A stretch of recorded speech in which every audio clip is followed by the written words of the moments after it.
ಆಯ್ತಾನ ಹರಕಿ hi ಎಂತ ನಾನು 14 ಮಾಡ್ಕೊಳ್ಳಿ ಅನ್ಸ್ಕೊಂಡಿ ಅಂತ 14 ಮಾಡ್ಕೊಂಡು ಎಣಿಸ್ಕೊಳ್ಳೋದಲ್ಲ ನೀವು 14 ಆಗುದು ಮಾರೆ ಸುಮ್ಮನೆ ಎಂತ ಸುಮ್ಮನೆ ಏಯ್ ನಿಲ್ಲಿ ಒಂದು ಹೆಜ್ಜೆ ಮುಂದಿಟ್ಟರೆ ಕಾಲಿಗೆ ಕೊಡ್ತೇನೆ ಕೈಗೆ ಕೊಡ್ತೇನೆ ಏಯ್ ಒಳ್ಳೆ ಮಾತಿನಿಂದ ದ್ವಾರ ಬಿಡ್ತೀಯೋ ಇಲ್ಲ ಹೇಳು, ಇಲ್ಲ ಅಂದ್ರೆ ನಿನ್ನ ತಲೆ ಹೊಡಿತೇನೆ. ಹೌದಾನ? ಇಲ್ಲಿ ಬಾ, ನನಗೆ ವೇತನ ಕೊಡುದು ನೀನಾನ? ಮತ್ಯಾರ ನಿನಗೆ ವೇತನ ಕೊಡುವುದು? ನಿನ್ನ ದೊರೆ ಯಾರ? ಇಲ್ಲಿಗೆ ರಸ ನಾನು, ನನಗೆ ರಸ ಶೂರ ಸೇನ ಒಡೆಯರು. ಅವರಿಗೆ ನಿನ್ನ ಪುಂಡಾಟಿ ಗೊತ್ತಾದರೆ ನಿನ್ನ ಕೂತಿಗೆ ಮೇಲೆ ತಲೆ ಇರ್ಲಿಕ್ಕಿಲ್ಲ, ನೆಲದ ಮೇಲೆ ಇರ್ತದೆ. ಆದ್ದರಿಂದ ಈ ಜಾಗ ಬಿಡು. ಅಲ್ಲಲ್ಲ, ಈ ಊರನ್ನೇ ಬಿಡು ಮಾರಾಯ. ಏ ಅಧಿಕ ಪ್ರಸಂಗಿ, ಒಳ್ಳೆ ಮಾತಿನಿಂದ ದ್ವಾರ ಬಿಡ್ತೀಯೋ ಇಲ್ವೋ ಹೇಳು. ಎಷ್ಟು ಸರ್ತಿ ಹೇಳುದು ಭಾಷೆ ಬದಲ ಇದಕ್ಕೆ. ಏ ಇವತ್ತು ನೀನು ಮನೆಗೆ ಹೇಳಿ ಬಂದಿದ್ದೀಯಾ ಬರುದಿಲ್ಲ ಅಂತ? ಯಾಕೆ ನಿನ್ನ ಅಪ್ಪಣೆ ಬೇಕನ್ನು ಮನೆ ಹೋಗಕ್ಕೆ? ಖಂಡಿತ ಇವತ್ತು ನೀನು ಮನೆಗೆ ಹೋಗುದಿಲ್ಲ. ಮತ್ತೆ ಮಠಗ ಅಲ್ಲ, ಸ್ಮಶಾನಕ್ಕೆ. ಏ ಅದು ಅಷ್ಟು ಸುಲಭ ಅಂತ ತಿಳ್ಕೊಂಡಿದ್ದೀನ. ಬಾರ ಮುಂದೆ ಬಾರ.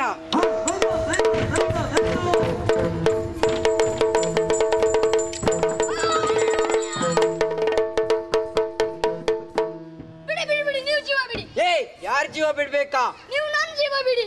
ಬಿಡ್ತೇನೆ, ನಾನು ಹೇಳಿದ ಹಾಗೆ ಕೇಳ್ಬೇಕು. ಆಯ್ತು. ಪಾಂಡ್ಯ ದೇಶದ ಅರಸಿ ಮೀನಾಕ್ಷಿ ಬಂದಿದ್ದಾಳೆಂದು ಹೇಳು. ಮೀನಾಕ್ಷಿ ಎಲ್ಲಿದ್ದಾಳೆ? ಅಲ್ಲಿ ನೋಡು. ಹೆಣ್ಣು. ಬಾಯಿಗೆ ಬಂದಾಗೆ ಮಾತಾಡಿದ್ರೆ ಕೈಗೆ ಬಂದಾಗೆ ಕೊಡ್ತೇನೆ. ಇಲ್ಲ ಇನ್ನು ಅರಸನ ಯಾರು? ನನ್ನ ಅರಸ ಶೂರಸೇನ. ಶೂರಸೇನಲ್ಲಿರಬೇಕು. ಹೌದು ಆತನಲ್ಲಿ ಹೋಗಿ ಪಾಂಡ್ಯ ದೇಶದ ರಾಜಕುಮಾರಿ ಮೀನಾಕ್ಷಿ ದಿಗ್ವಿಜಯಕ್ಕಾಗಿ ಬಂದಿದ್ದಾಳೆ. ಸಾಮರ್ಥ್ಯವಿದ್ದರೆ ಒಂದು ಹೋರಾಡಬೇಕು, ಇಲ್ಲದಿದ್ದರೆ ಕಪ್ಪನ್ನು ತಂದೊಪ್ಪಿಸಿ ಕಾಲನ್ನು ಕಟ್ಟಿಕೊಳ್ಳಬೇಕೆಂದು ಹೇಳು.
ಕಾಶ್ಮೀರಕ್ಕೆ ಯಾರೆಂದು ಕೇಳಿದ್ದೀರಿ? ಶೂರಸೇನ ಭೂಪತಿಗಳಂತ ಕೇಳಿದ್ದೇವೆ. ಎಂದುಕೊಳ್ಳಬಹುದು. ಮಂತ್ರಿಗಳೇ, ಪ್ರತಿದಿನ ಪದ್ಧತಿಯಂತೆ ಉದಯ ಕಾಲದಲ್ಲಿ ಎದ್ದು ನಿತ್ಯ ವಿಧಿಗಳನ್ನೆಲ್ಲ ಪೂರೈಸಿ ಇಷ್ಟ ದೇವರನ್ನು ಅನನ್ಯ ಭಕ್ತಿಯಿಂದ ಪೂಜಿಸಿ ಮೃಷ್ಟಾನ್ನವನ್ನು ಮುಂಜಿಸಿ ಅಂಗಂಗ ಕಪ್ಪು ಆಭರಣವನ್ನು ಧರಿಸಿ ಓಲಗವನ್ನು ಪ್ರವೇಶಿಸಿದ್ದೇನೆ. ಪ್ರಜಾವರ್ಗದ ಕಷ್ಟಗಳನ್ನು ವಿಚಾರಿಸುವುದು ನನ್ನ ನಿತ್ಯ ಪದ್ಧತಿ. ಏನಾದರೂ ವಿಶೇಷಗಳಿದ್ದರೆ ಬಂದಿದ್ದಲ್ಲ, ನೋಡೋಣ.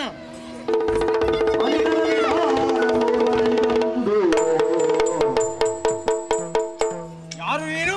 ಏತಕ್ಕಾಗಿ ಬಂದೆ? ನಾನು ದ್ವಾರಪಾಲಕ ಬುದ್ಧಿ. ನನಗೆ ಆ ಕೆಲಸ ಬೇಡ. ಬೇಡವಾದರೆ ಬಿಡು, ಉಪವನದರ ಕೋಲೆ ಕೆಲಸ ಮಾಡು. ಉಪವನದರ ಕೆಲಸ ಉಳಿದಿಲ್ಲ. ಅಂದರೆ ನಿನಗೆ ಯಾವ ಕೆಲಸ ಬೇಡವೋ? ಚೀ ಸೋಮಾರಿ. ಹಾಗಲ್ಲ ಬುದ್ಧಿ, ವನವೆಲ್ಲ ಹಾಗಿದೆ, ದ್ವಾರವನ್ನು ಒಡೆದಿದ್ದಾರೆ ಬುದ್ಧಿ. ಏನೋ ವನವೆಲ್ಲ ಹಾಳಾಗಿದೆ, ದ್ವಾರವನ್ನು ಒಡೆದಿದ್ದಾರೆ? ಯಾರು ಒಡೆದದ್ದು? ಬುದ್ಧಿ, ದ್ವಾರದ ಬಳಿ ದೊಡ್ಡ ಶೀನ ಬಂತು ಬುದ್ಧಿ. ಶೀನನ? ಓಹೋ, ಸೇನೆಯಾ? ಹೌದು ಬುದ್ಧಿ, ಸೇನೆ. ಸೇನೆ ಅಂದರೆ ಅಂತಿಂತ ಸೇನೆ ಅಲ್ಲ ಬುದ್ಧಿ. ಎಲ್ಲಿ ನೋಡಿದರೂ ಜನವೇ ಜನ. ಸಮುದ್ರದಲ್ಲಿ ಶರತಿ ಬಂದ ಹಾಗೆ ಬುದ್ಧಿ. ನಿನ್ನ ತಲೆ ಸಮುದ್ರ ತೆರೆ ಬಂದ ಹಾಗೆ. ಹೌದು ಬುದ್ಧಿ. ಯಾರ ಸೇನೆ? ಏತಕ್ಕಾಗಿ ಬಂದಿದ್ದಾರಂತೆ? ಸೇನೆ ಪಾಂಡದೇಶರಂತೆ ಬುದ್ಧಿ. ದಿಗ್ವಿಜಯಕ್ಕಾಗಿ ಬಂದಿದ್ದಾರೆ. ಸೇನೆ ಅಧಿಕಾರಿ ಯಾರು? ಸೇನೆ ಅಧಿಕಾರಿ ಒಬ್ಬ ಎಳೆ ಹುಡುಗಿ ಬುದ್ಧಿ. ನೋಡೋಕೆ ಮಾತ್ರ ಎಳೆ ಹುಡುಗಿ. ಅವಳನ್ನು ಗೆಲ್ಲಲು ಈಶ್ವರ ಬಂದ್ರು ಆಗ್ಲಿಕ್ಕಿಲ್ಲ. ಬಲಶಾಲಿ? ಹೌದು ಬುದ್ಧಿ, ನಮಗೆ ಅನುಭವ ಆಯಿತು. ಹಾಗೆ ಚೆನ್ನಾಗಿ ಹೊಡೆದರು ಬುದ್ಧಿ. ಮೂಗಿನ ಮೇಲೆ ನಾಮ ಹೇಳಿದರು. ಮಾತ್ರ ವಿಷಯ ತಿಳಿಸಲು ಕಳಿಸಿದ್ದಾರೆ ಬುದ್ಧಿ. ಏನೆಂದು ಹೇಳಿ ಕಳಿಸಿದ್ದಾಳೆ? ನಿಮ್ಮಲ್ಲಿ ಧೈರ್ಯ ಇದ್ರೆ ಯುದ್ಧ ಮಾಡ್ಬೇಕಂತೆ, ಇಲ್ಲ ಮಾತ್ರ ಕಪ್ಪಗಳಿಗೆ ಸಲ್ಲಿಸ್ಬೇಕಂತೆ. ದೂತ!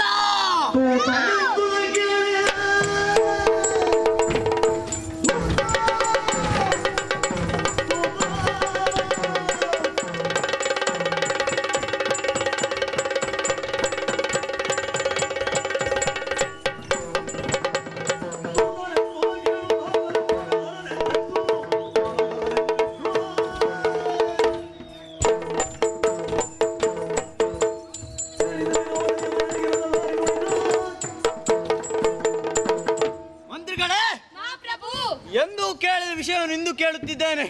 ಅಬಲೆಯವರನ್ನು ಸದಿ ಧರ್ಮಕ್ಕೆ ವಿರುದ್ಧವಾಗಿ ಸೇನೆಯನ್ನು ಕಟ್ಟಿಕೊಂಡು ದೇಶವನ್ನೇ ಗೆಲ್ಲುತ್ತೇನೆಂಬ ಕಾಲ್ಕೆದಿರಿ ಕಾದಾಟವನ್ನು ಬಯಸ್ತಿದ್ದಾಳೆ ಎನ್ನುವಾಗ ಅವಳು ಉದ್ದಡಿದನ್ನು ಮೆಚ್ಚಲೇಬೇಕು. ಮಂತ್ರಿಗಳೇ, ಚತುರಂಗ ಸೇನೆ ಸಿದ್ಧವಾಗಿ ರಣಭೂಮಿಗೆ ಬರಲಿ. ನಡೀರಿ, ಹೋಗೋಣ.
ಮಂತ್ರಿ, ಸಾಗರವನ್ನು ಹೀರುವವನಿಗೆ ಅದರಲ್ಲಿರುವ ಒಂದು ಚಿಕ್ಕ ಕಸವನ್ನು ಹೀರುವುದು ಕಷ್ಟವಾದೀತೆ. ಎಷ್ಟೋ ಜನ ಸಾಮಾನ್ಯರೊಡನೆ ಹೋರಾಡಿದ ನಮಗೆ ನೀವಿನ್ನು ಲೆಕ್ಕಕ್ಕೆ ಇಲ್ಲ ಬಿಡು.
ಮರ್ಯಾದೆಯನ್ನು ಬದಿಗೊತ್ತಿ ಸೇನೆಯನ್ನು ಕಟ್ಟಿಕೊಂಡು ದೇಶವನ್ನೇ ಗೆಲ್ಲುತ್ತೇನೆಂಬ ಅಹಂಕಾರದಿಂದ ಇಲ್ಲಿವರೆಗೆ ಬಂದಿಯಲ್ಲ.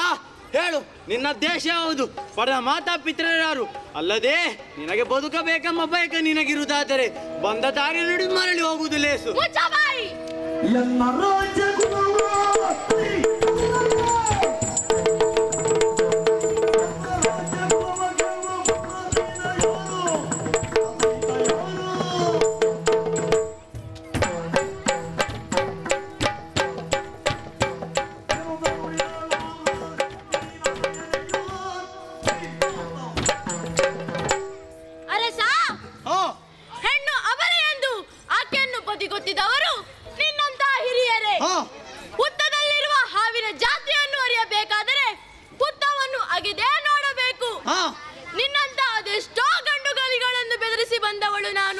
ಸಾಮರ್ಥ್ಯವಿದ್ದರೆ ಬಾಯುದಕ್ಕೆ.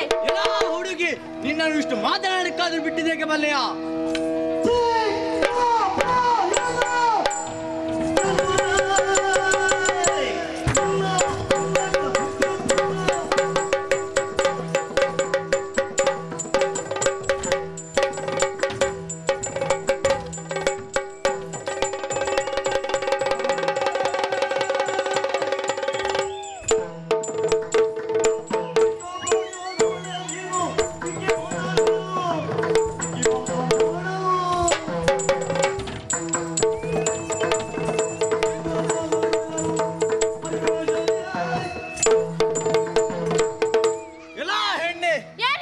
ಸಮಾಧಾನ ಭೇದ ದಂಡ ಎಂಬ ಯುದ್ಧ ನೀತಿಗಳಿಗಾಗಿ ಕೈ ತಡೆದೆ. ಚಿಕ್ಕ ಪ್ರಾಯದಳಾದ ನಿನ್ನನ್ನು ಘಾತಿಸಿ ಸ್ತ್ರೀಹತ್ಯೆ ದೋಷಕ್ಕೊಳಗಾಗಬಾರದೆಂದು ಸಮಾಧಾನದಿಂದ ನೀತಿಯನ್ನು ಹೇಳಿದೆ. ನನ್ನ ನೀತಿನೇ ಪಥ್ಯವಾಗಿದೆ. ಮಾರ್ಮರೆತು ಮುಂದೆ ಬಂದರೆ ಸ್ತ್ರೀ ಎಂಬ ಮಮಕಾರು ಮರೆತು ಶೈಮುನಿಪುರ ಕೆಟ್ಟುತ್ತೇನೆ.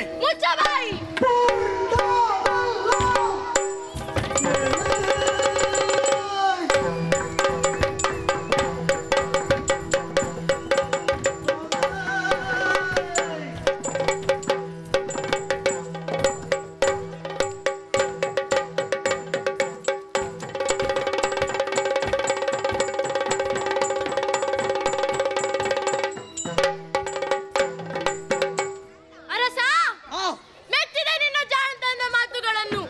ಆದರೆ ಅದು ನನ್ನಲ್ಲಿ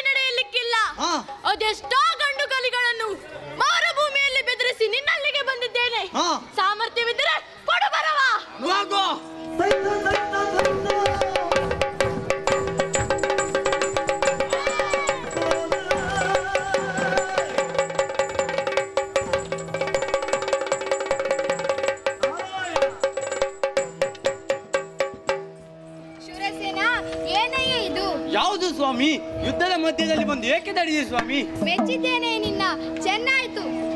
ಬಾಪುರೇ ಧರಣೀಜ ಪರಾಕ್ರಮಿ ಬಾಪುರೇ ಗಿಡ ಗಿಡ ಗಿಡದ ಬಾಪುರೇ ಬಾಪುರೇ ಬಾಪುರೇ ಬಾಪುರೇ ಧರಣೀಜ ಪರಾಕ್ರಮಿ ಬಾಪುರೇ ಬಾಪುರೇ ಬಾಪುರೇ ರಣದಲ್ಲಿ ನೀನ ಹೋಲ್ವ ಬರಗಾಡಿದು ಹೋಲ್ವ ಬರಗಾಡಿದು ಮುನ್ನ ಬಾಪುರೇ ಧರಣೀಜ ಪರಾಕ್ರಮಿ ಬಾಪುರೇ